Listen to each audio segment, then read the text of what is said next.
Hey, what is up everybody? It is Wick here. Got another bolo video for you today. These are all things that I'm desperately trying to find at thrift stores, garage sales. Been looking for them for years. They've evaded me. These are also things that appeal to me. So it's always exciting looking for things that you like. Like I've talked about looking for the vintage Ninja Turtles scratch figure before. Anytime I'm digging through a box of toys at a garage sale and I'm able to see some Ninja Turtles and I'm thinking maybe Scratch is in here, right? That kind of stuff. I live for it. So I challenge you to find this stuff before I do. Did a couple videos like this and people seem to really enjoy them. I've been getting a lot of requests to do some more. So I got 10 more items for you plus some bonus stuff. If you do enjoy these types of videos, don't forget to hit the like button, subscribe, all that stuff. Leave in the comments what's your top items you're looking for out in the wild that you really want to find. But let's jump into it. First, we're going to talk about these vintage keyboards because I was at a rummage sale today and I saw a older keyboard and I was like, please, has it finally happened? Have I found one of these vintage Apple Lisa keyboards? No, it wasn't. It was nothing great, unfortunately, but I think a lot of people don't realize some of these older keyboards. Like look at some of the pictures on these. They look old,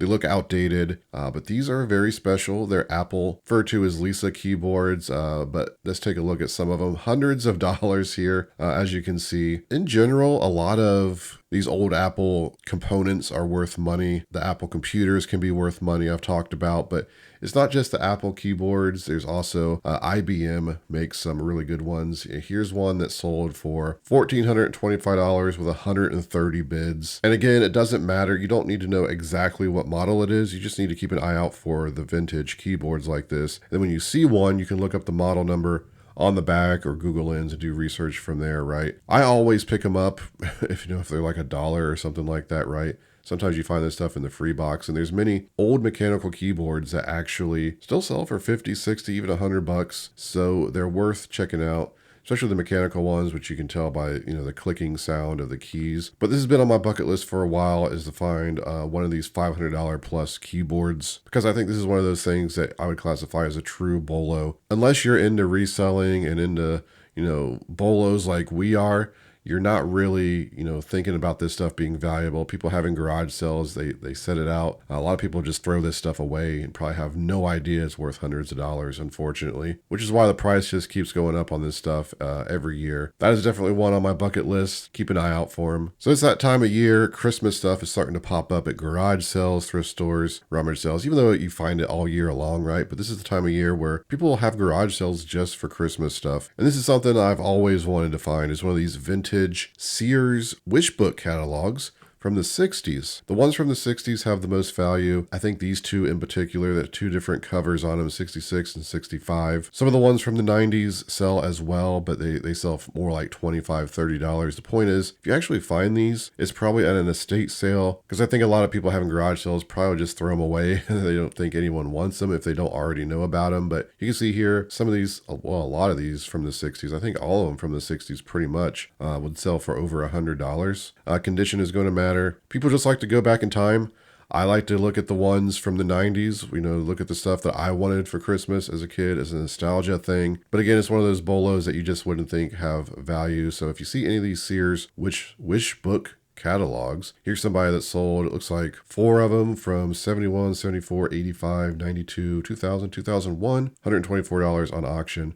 Again, you're getting this stuff for free or no more than $1, right? Unless people know what it is. So I'm on the hunt for one of the ones from the 60s. One day it'll happen.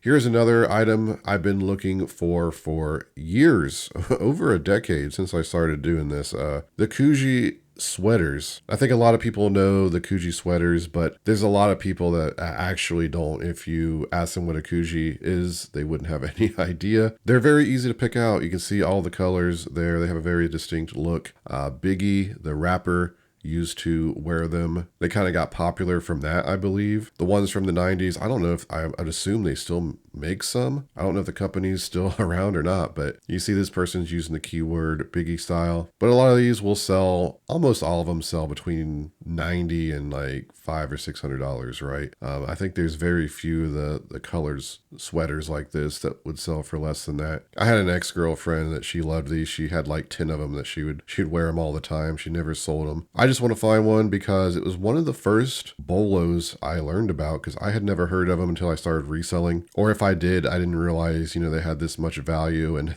never found any.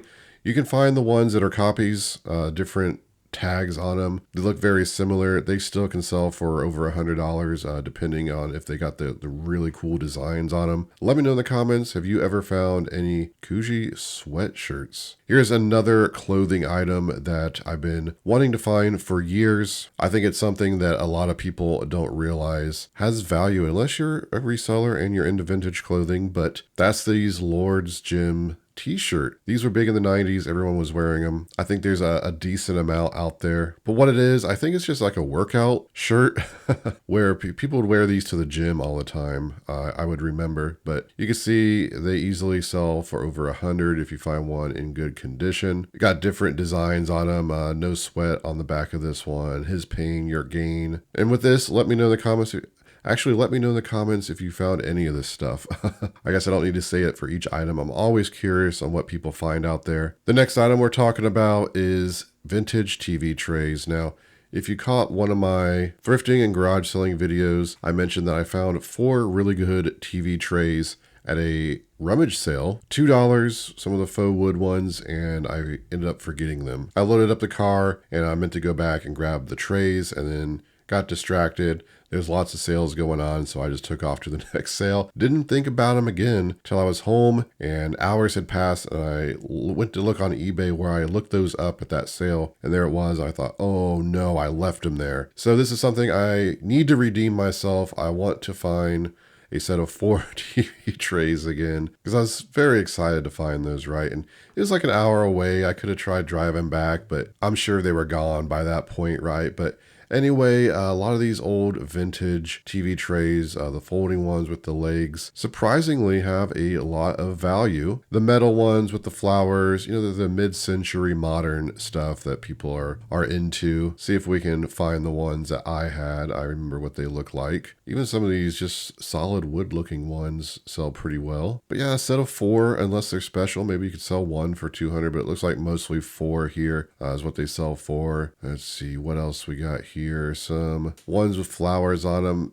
They're kind of like these, and they have $96 shipping, $73 shipping. It costs a bit to ship these, but it shouldn't cost that much. Probably people using USPS and not FedEx. It probably costs like $20 some, I would imagine, to ship these. All kinds of different designs. You can also find them. I have a G.I. Joe TV tray that I found I'm holding on to for now. So there's a lot of stuff like that you can find that's pretty good as well. As far as TV trays go, I don't know. I guess people use them. I don't think it's a collection thing. They probably use them for decoration at their house, because I guess they just want to keep the aesthetic, right? Watch stuff in front of the TV, have their TV tray, kind of a lifestyle thing. I get it, not my thing with the TV trays. Never used them in my life that I can remember. That looks like the ones I got right here. I'm pretty sure. No, that's not them either. Well, I guess I'm not going to see them. Nope, there they are right there, because they had that kind of squared wood look on them. But anyway, I'm on the hunt for them. Going to redeem myself. I hate leaving stuff and missing it, even though I have technically found these now. I need to find them again.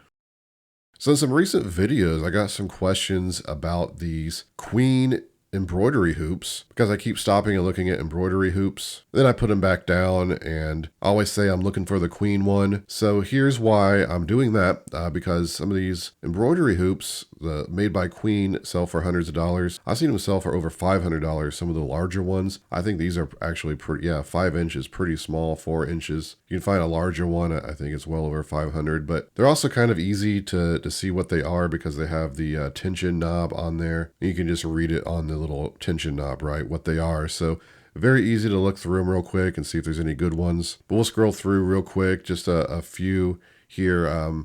Easily over $300 on certain ones. Here's some of the 6-inch. There's a close-up of it saying Queen on there. But again, this is just the kind of bolo kind of stuff I like. When I learned about these, I thought, boy, I would have never knew in 100 years to look for these, which is why I say all the time, knowledge is power.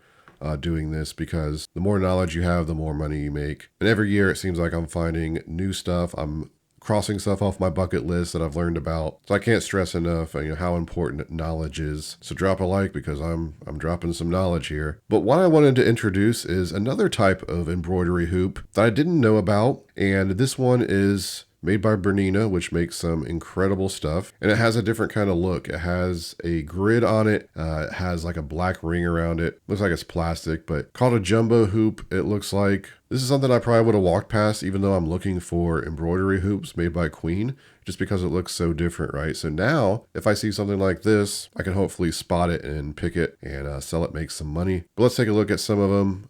Easily over $300 on a lot of these. I certainly don't know much about sewing, but I did make over $1,000 selling some Bernina stuff I got a few years ago at a garage sale. If anybody remembers, I can barely remember what I'm finding and selling, so I don't expect anyone else to. But it's a great name and lots of potential anytime you see anything Bernina. I love learning about this crafting and sewing stuff because there's so many hidden bolos that I don't know about because it's just not something I'm into. So I love learning about new things that I have no idea about. Oh, it's been about 5 or 6 years ago. I think I did a dedicated video about calculators, how you can make a lot of money on them. Some of the vintage HP calculators can be worth a lot. Just look at some of them here. They just look like basic calculators. There's actually people that collect these. So some of the earlier ones like this 71B and whatever this one is can be worth hundreds of dollars. So I have found a calculator that I ended up selling for $200. That's my best calculator, but it's not the calculators like this I'm looking for. Actually, the reason these are on here, I found a calculator today in the box with the manual and everything. It's like a $30 or $40 HP calculator, but I can never remember the model, so I was hoping it was one of these, right? But what's on my bucket list to find is actually the calculator watches made by HP, and I think Pulsar makes one that I would be thrilled to find. But this is something that is rare, but it is possible to find. I've actually had 3 people find this that watched the videos, and they found it after watching my calculator video where I talked about these. They sent messages, thanking me, dropping the knowledge, and I'm like, hey, no problem, This watch is something that definitely on my bucket list. 3 people's already found it. I want to find one. It's not fair. So here's another item. It's kind of like Christmas anytime I see one of these backgammon sets. I see them, it feels like every other sale. They got the unique case. I'm like, oh, this is a backgammon set. I already know. You open it up, and the first thing I check is the chips or checkers. I guess they're called checkers, to see if they are Bakelite material, which is a kind of old, I guess technically plastic, right? Because as you can see, just on these 3 items here, selling for over $2,000 backgammon sets with the Bakelite chips. It's yet to happen, so this is on my bucket list. I'm hoping I don't pass them up. I think I know the feel and look of what I'm looking for, right? Because I don't find a lot of Bakelite stuff, but you can see there's some swirls in them. I always check for the swirls first, and if I don't see the swirls, it's probably not good. But one day I'm going to open up one of those backgammon cases, and we're going to have some Bakelite chips in there, and it's going to be some good money, I think. And of course, these are the really nice ones. They have different price ranges, but in general, you're probably not going to pay much for it, again, unless someone knows what they have. There's not just backgammon, there's these nice Bakelite poker chip caddies, which I'd also love to find. You just don't see these very often, right? It's not like backgammon where you see backgammon everywhere and you can actually, hunt this stuff more. But Bakelite poker chips are pretty good, and the caddies are really good. I think these are really cool looking. They always have that marble look to them. And honestly, anything that has that kind of marble Bakelite look should be checked more thoroughly. They don't sell as much as the backgammon stuff, I don't think, even with the chips, but still really cool. Something you could easily find at an estate sale. I was at an estate sale today, and there's all kinds of really cool old stuff, and I could have easily seen this sitting on the table, right? Has anyone ever found any prayer beads? Bakelite prayer beads. Some of these are selling for thousands of dollars. This is an area I'm a little in shadows with, because jewelry and beads, unless it's just obviously gold, I don't really know exactly what stuff goes for. It can be hard to research. There's a lot of copies. So I'm always trying to add to my knowledge of just being able to pick up stuff like this. And once you determine they're Bakelite, it's much easier to pick out this stuff, right? But prayer beads have a decent amount of money. Those look really cool, over $1,000. Lots of stuff in the hundreds, but it's just the kind of thing that you don't know you're looking for until you actually see it at a sale somewhere. And here's a little bonus item that's kind of funny. I've been looking for Rock Revival jeans now for a while, and I've never found any. Many people already know what Rock Revival jeans are, I'm assuming. To be fair, I didn't really know about them until maybe a year ago. I think I was getting Rock Republic and Rock Revival mixed up at some point. But my friend Melanie over at Crow's Thrifty Finds YouTube channel, she finds like multiple pairs of these a week. It seems like she's always selling them. She's always letting me know when she finds them, and I'm like, I've never found a pair. They're not some huge bolo, but you can sell them between, you know, like $50 and $150 for certain pairs. But since this is a bucket list of things I want to knock off my bucket list, it's kind of funny that I still haven't found a pair of these Rock Revival jeans. I think she's rubbed it in my face about 25 times just in the past few months, where she just keeps finding them. So if you don't know about them, here they are. They're kind of loud. They have the Rock Revival tag, both men's and women's, you know, sell well. So as far as used jeans go, they're pretty easy to spot in a pile, right? Just because of the pockets and everything. But there it is, everybody. That's what I have to show you today. Some great items for sure. Again, let me know if you found any of this stuff. If you do enjoy these types of videos, make sure to hit the like button for me. Make sure you're subscribed. As long as they keep getting views and likes, I'll keep making them. You can find me on Twitter, Instagram, and TikTok, flipping_junk. And this has been Wick. Until next time.